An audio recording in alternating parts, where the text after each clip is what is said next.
Mon coin lecture. Aujourd'hui, l'utilisation de traceurs radioactifs en biologie. Les radioisotopes comptent parmi les outils de recherche les plus importants en biologie. Ces isotopes servent d'espions à l'intérieur de l'organisme. La technique consiste à marquer une substance chimique avec un radioisotope dans le but de suivre les étapes d'un processus métabolique ou de localiser la substance marquée dans l'organisme.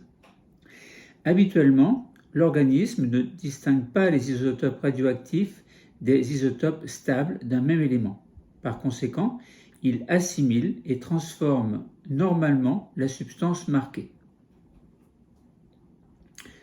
Dans les expériences décrites ici, on vise à déterminer comment la température modifie la vitesse de réplication de l'ADN dans une population de cellules animales en cours de division. On veut aussi repérer l'ADN nouvellement synthétisé dans les cellules. Pour commencer, on cultive des cellules dans un milieu artificiel qui contient entre autres les constituants chimiques que les cellules utilisent pour fabriquer du nouvel ADN. On a marqué un de ces constituants avec H3, un isotope radioactif de l'hydrogène qui permettra de suivre l'incorporation du constituant dans ce nouvel ADN. Après un certain temps, on tue des échantillons de cellules cultivées à différentes températures en présence du traceur radioactif et on précipite leur ADN sur des papiers filtres.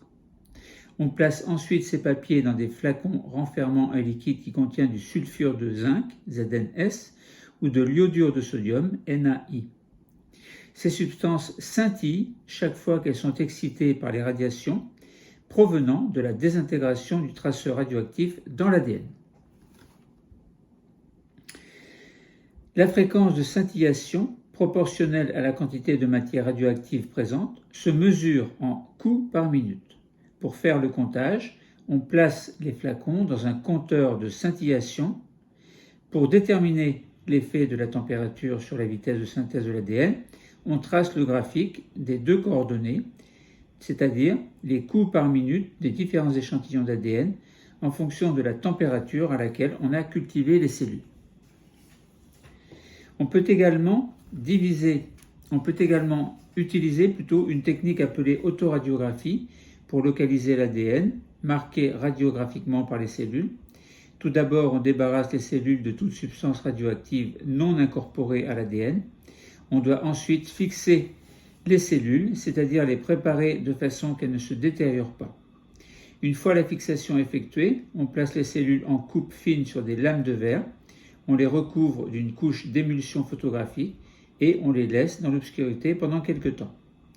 Partout où se trouve de l'ADN dans les cellules, le rayonnement émis par le traceur radioactif impressionne les émulsions photographiques.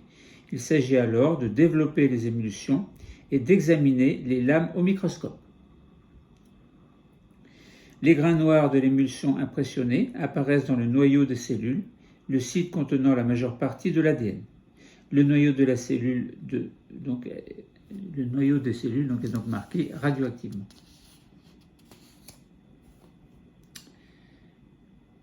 Fin de ma séance lecture.